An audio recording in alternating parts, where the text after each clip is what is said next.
ليه دايما العلماء العرب نهايتهم بتكون مأساوية؟ وليه كل ما واحد منهم يقرب يحقق إنجاز كبير فجأة نسمع خبر اغتياله؟ يحيى المشدي العقل النووي المصري اللي ساب بصمته في مصر وبعدين في العراق اتقتل في باريس في ظروف غامضة جدا. مين اللي ورا قتله؟ هل إسرائيل اللي كانت شايفة في مشروع تموز النووي العراقي تهديد وجودي؟ ولا فرنسا اللي ما كانتش راضية إن أسرارها النووية تتسرب؟ ولا يمكن أجهزة مخابرات أكبر بتحرك اللعبة كلها من بعيد؟ ولو كان المشدي عايش هل العراق كان ممكن تبقى أول دولة عربية تدخل النادي النووي؟ وهل كان ممكن ده يغير موازين القوة في الشرق الأوسط كله؟ الأسئلة كتير والأجوبة لحد النهاردة لسه غامضة. خليك معايا للآخر علشان تعرف أصل الحكاية. Let's go!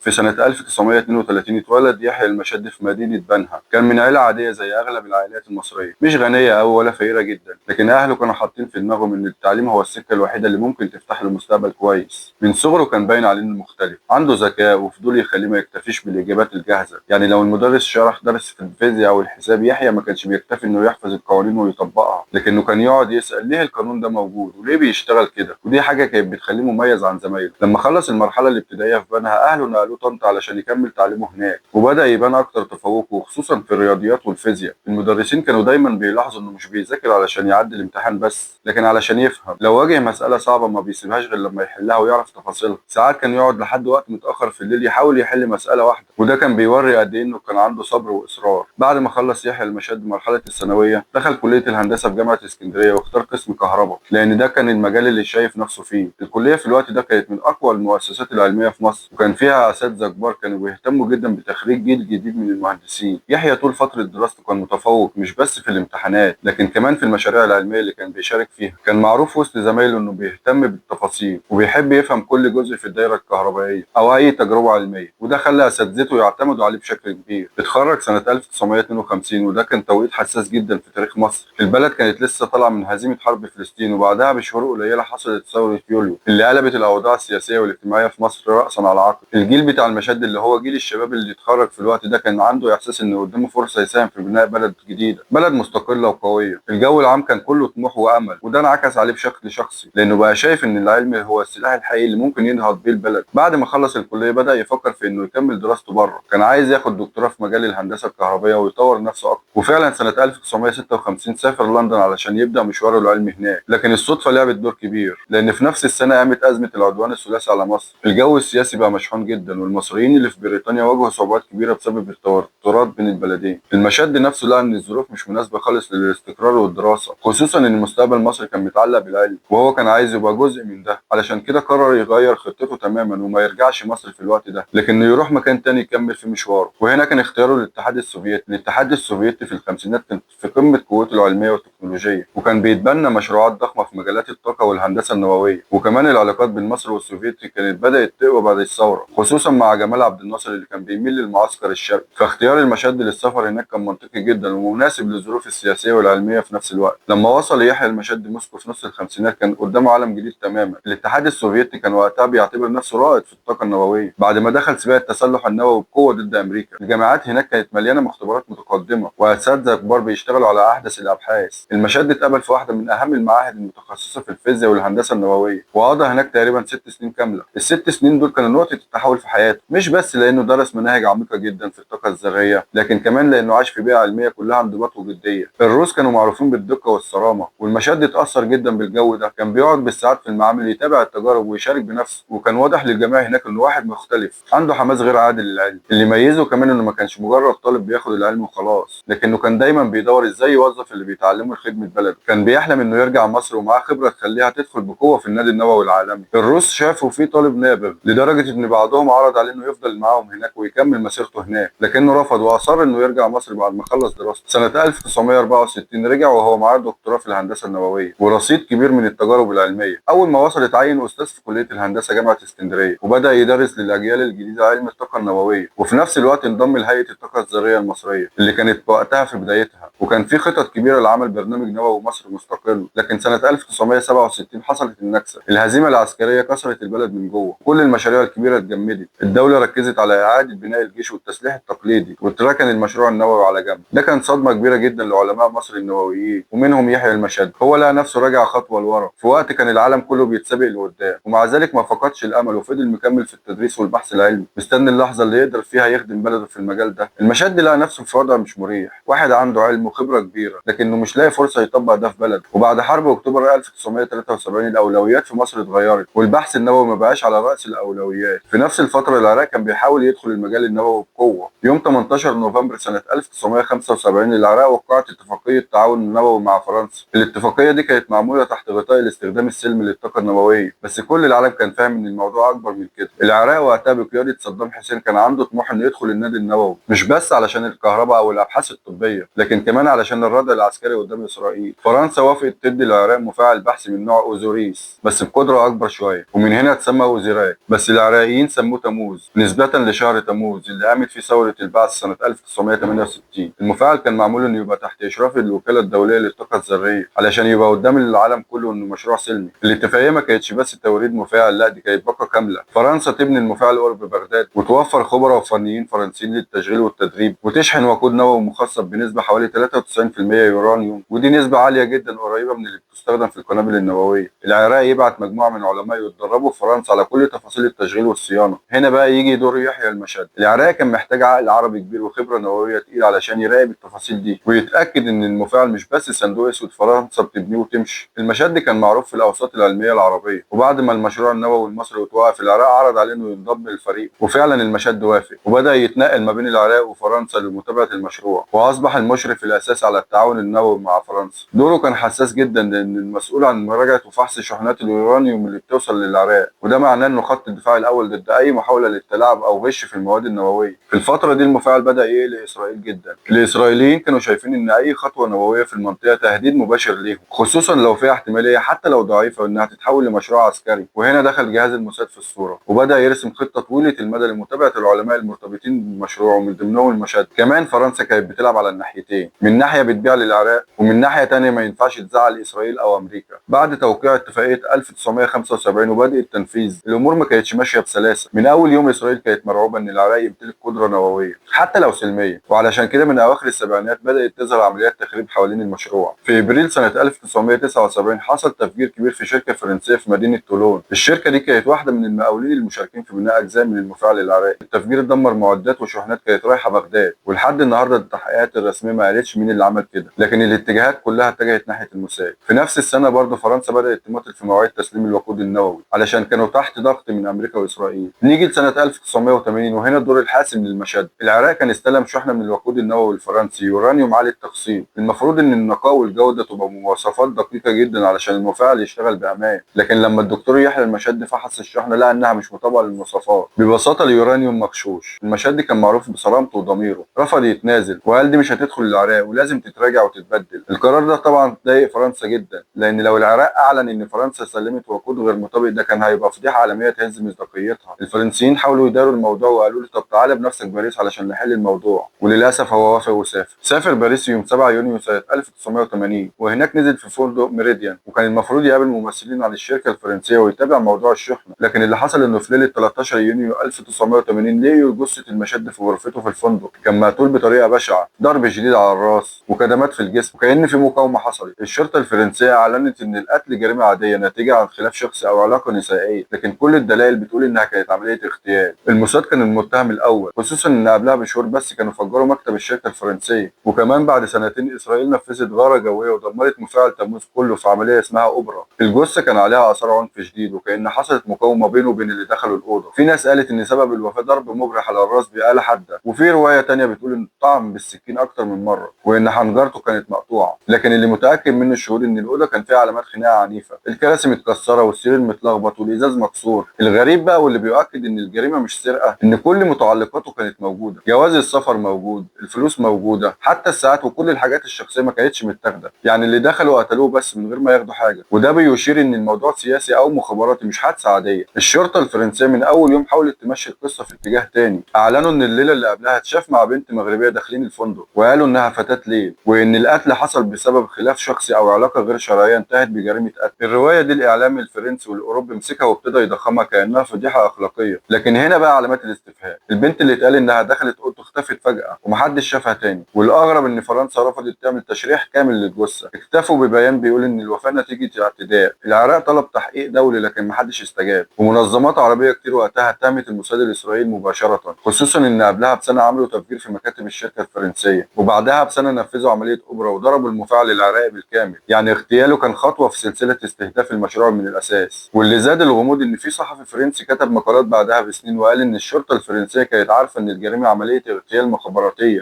لكن اتغطت سياسيا علشان ما يحرجوش فرنسا قدام العراق والعالم. بعدها بفترة قصيرة ظهرت واقعة غريبة، ست فرنسية اتقال إنها كانت آخر واحدة شافت المشهد ده قبل ما يموت، ماتت في حادثة عربية، وده خلى الموضوع يبان وكأن في طرف ما بيقفل كل الخيوط اللي ممكن توصل للحقيقة. السلطات الفرنسية حققت، لكن في الآخر ما أعلنتش عن أي نتيجة واضحة. كل الاتهامات كانت بتروح ناحية الموساد. المنطق بيقول إن إسرائيل كان عندها دافع كبير جدا للتخلص من المشهد، هو كان واحد من أهم العلماء اللي بيشرفوا على البرنامج العراقي، ومجرد وجوده كان ضمان إن الشغل ماشي صح. اغتياله معناه ضربة قوية للبرنامج. اللي أكد الشكوك دي إن بعد سنة تقريبا في يونيو سنة 1981 إسرائيل نفذت عملية عسكرية اسمها أوبرا، وضربت المفاعل النووي العراقي أوزيراك ودمرته بالكامل. الطيران الإسرائيلي قطع مسافة طويلة جدا علشان يوصل للمفاعل في بغداد، ودي كانت عملية خطيرة ومغامرة كبيرة، لكنهم نفذوها بنجاح وضربوا المفاعل قبل ما يبدأ تشغيله الفعلي. العملية دي عملت صدى كبير في العالم كله. العراق وقتها احتج وقال إن ده عدوان صريح على سيادة الدولة، وإن المفاعل كان للأغراض السلمية. فرنسا اللي كانت مشاركة في بناء المفاعل لقت نفسها في موقف محرج، خصوصا إنها كانت بتؤكد للعالم إن الاتفاق مع العراق كان للاستخدامات السلمية. مجلس الأمن وقتها اجتمع وأصدر إدانة للهجوم الإسرائيلي، لكن كالعادة ما اتخذش أي إجراء عملي ضد إسرائيل. دول عربية كتير اعتبرت إن الضربة دي مش بس ضد العراق، لكن ضد أي محاولة عربية تمتلك برنامج نووي. وبدأ يظهر يقين عند الناس إن إسرائيل مش هتسمح لأي مشروع من النوع ده يكمل، وده كان واضح من اغتيال المشد نفسه قبل الضربة بسنة. المشد مات وهو عنده 48 سنة في عز عطائه العلمي. خسارته ما كانتش للعراق بس، لكن للعالم العربي كله. الراجل ده لو كان عايش كان ممكن يساعد في تغيير موازين القوى في المنطقة، لكن قصته انتهت زي قصص علماء مصريين وعرب كتير اتعرضوا للاغتيال أو الموت في ظروف غامضة، زي سميرة موسى وعلي مصطفى مشرفة وغيرهم. القصة بتفتح باب للتساؤلات لحد النهاردة. هل فعلا كان في خطة ممنهجة تستهدف أي عالم عربي يقرب من المجال النووي؟ ولو المشروع العراقي كان كمل، كان الشرق الأوسط كان هيبقى شكله ازاي دلوقتي؟ اللي واضح إن في كل مرة كان يبقى يظهر عالم عربي كبير في المجال النووي بيبقى مستهدف، مش علشان شخصه، لكن علشان العلم اللي معاه، اللي كان ممكن يدي للعرب قوة استراتيجية. أتمنى يكون الفيديو عجبك، ما تنساش اللايك وتشترك في القناة،